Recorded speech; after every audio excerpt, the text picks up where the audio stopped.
Hey, you made it. Come on in and join me where I share stories about my reluctant and courageous journey into understanding my emotions. I'm Angela, and this is me making sense of myself. I'm super glad you're here. If you haven't done so yet, hit the subscribe button so you can follow the adventure as it unfolds. And if you love this podcast, share it with your friends. This week's topic was how to be confident and not insecure. In the first video, I talked about a time I felt rejected and how I got through it. In the next video, I talked about how I felt rejected and started looking for acceptance. In the following video, I focused on a time I found acceptance. Then we meditated, and in this video that I lovingly call the Fridity or the Friday Ditty, I'm going to share with you a parable about this week's topic, how to be confident and not insecure, along with explaining what happened inside of me. So, let's get to it. Once upon a time, in a bustling village, there lived an old wise owl. The owl was known far and wide for its wisdom and insight. One day, a young squirrel approached the owl seeking advice on how to navigate the challenges of life.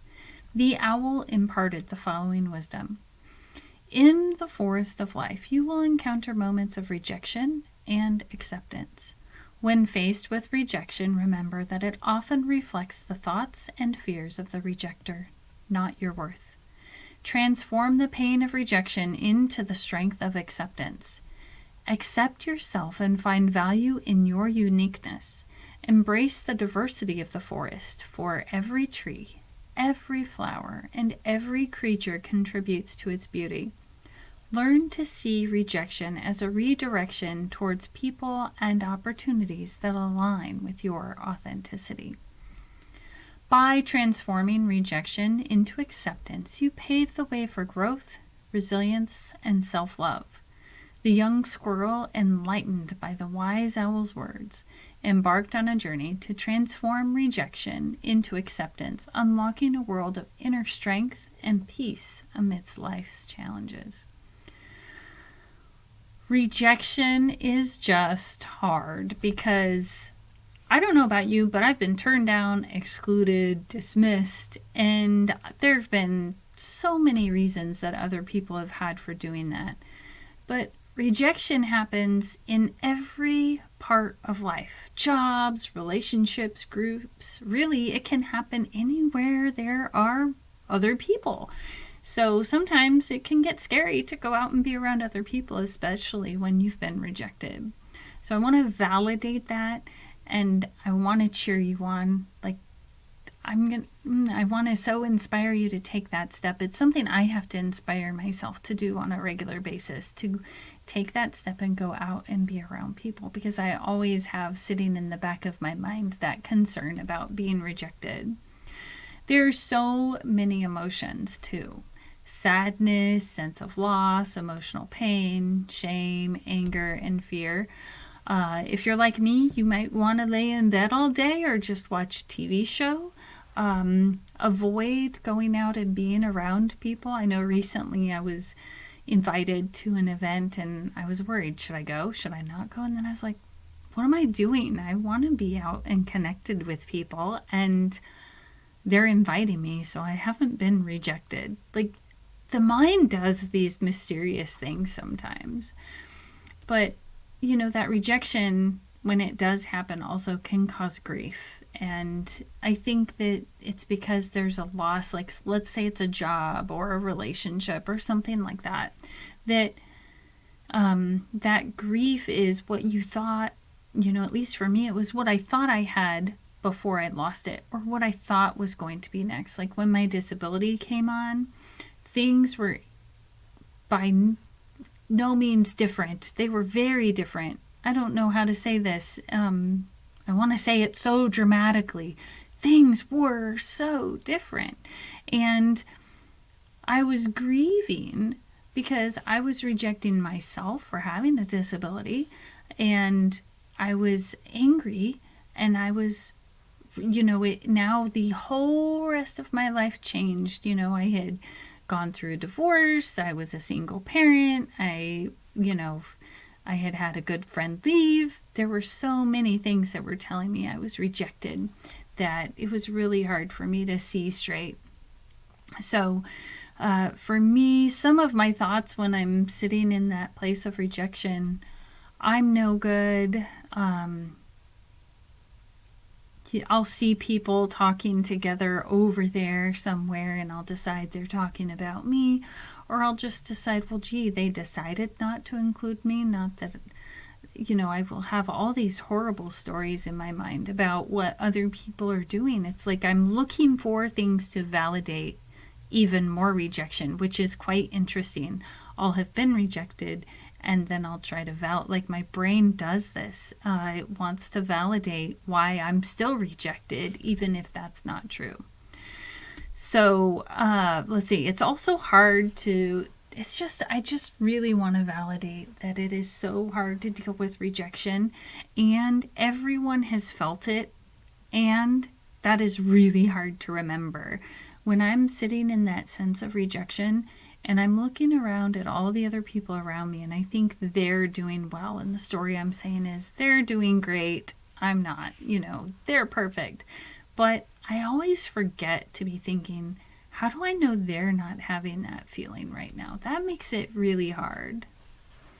The other thing I want to talk about is that sometimes, and this is really normal, I hate admitting it, but it's been validated in scientific research and things like that. But, being rejected, after someone is rejected or they lose a game or things like that, they can tend to strike out so that they can feel better again. So this is a good one for us to notice, including me, because sometimes it doesn't consciously register with me that I have a sense of rejection, and then I might do something that's not cool, and I'll catch myself. So what do I do to start shifting back to acceptance? This rejection stuff is so hard. How do I shift? How do you shift? What do you do? So for me, in order to start shifting, first I have to notice that I'm having the thoughts, which is harder than it sounds. Because in our lives, everybody always says don't make assumptions. But we make assumptions all day long. It's our brain's job to make assumptions because it makes the world safer. So this is what gets really tricky. And, we think it's easy because we can see other people, going down a certain path where they might be making assumptions, and we can pick out their assumptions. But remember, we're like the fish in the water that doesn't know that it's in water, right? This is just existing. That's the same thing with assumptions. So for me, what I have to do is remember to be mindful. And meditation is really helpful. For me, when I started meditation, the first thing that we practiced was sitting there and watching the thoughts. And what would be really interesting is, sitting there with my eyes closed, pretending I'm watching the logs float down the river or whatever, and I would pick up on this thought, and before you knew it, I'd be like off in left field, and I'd be like, where did the logs in the river go? They were totally gone. And so when I practice meditation, that helps me start catching which thoughts I'm picking up on and which ones I'm following down the river instead of looking at what's right in front of me. So, again, still hard because I don't catch it until it takes me a minute to catch it. But when you practice meditation, it gets easier to pick up on the thoughts that you're following. At least I think it does sooner. And that's what the evidence is starting to show, I think. So, yeah. The other thing I have to remember is to be gentle with myself. If I'm in the midst of rejection or panic or insecurity, it might mean that it's going to be a lot harder to pick up on those automatic thoughts. Why? Because they're automatic. So I love what Lisa Feldman Barrett talks about in her book, How Emotions Are Made. She explains that the same emotion category can involve different bodily responses. So what that means is that depending on what situations. No. Depending on what sensations we're having, we assign emotion to the context that we're settling in. So let's say, I think she tells the story about she had the flu, she went out on a date, and the physical response was something akin to, oh, I'm falling for this guy. And then she goes home. It turns out she has the flu. Those sensations were not anything. She was not really interested in the guy and found out, go read the book. It's really good. Now, remember my story about my friend leaving at a time when I really felt like I needed them? I realized that if I had been in a more secure place in the world, I would have been excited to see them on their adventure. So I think it's just recognizing, where am I? Where are they?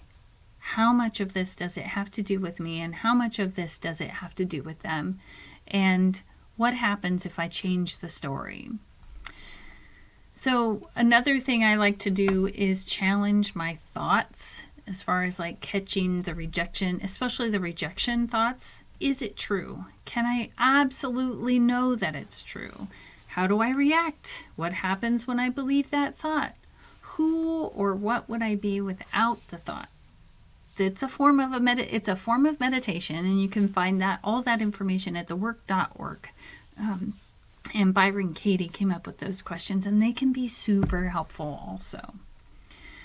Now, the other thing I need to do is I start looking for where I'm accepted. So remember, our brain is good at predicting. So if we're certain that we've been rejected and we want to be accepted, but we're certain we can't find it, it's actually really important to start looking for acceptance.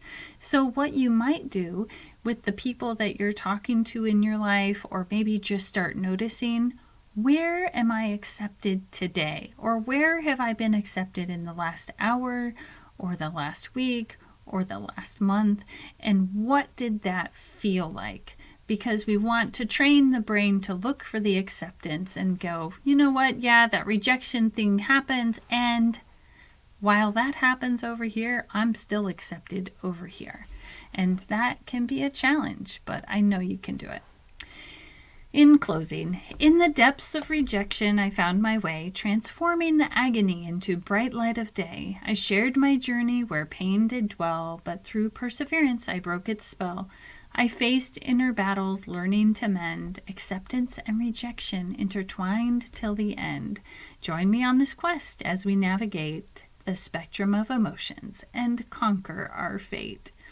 Like, share, and comment below to let me know what topics you'd like me to explore next. Remember to subscribe to me Making Sense of Myself for weekly doses of inspiration and self-discovery. If you have a question, send it over. I'll answer it. I'm Angela, and this is me making sense of myself.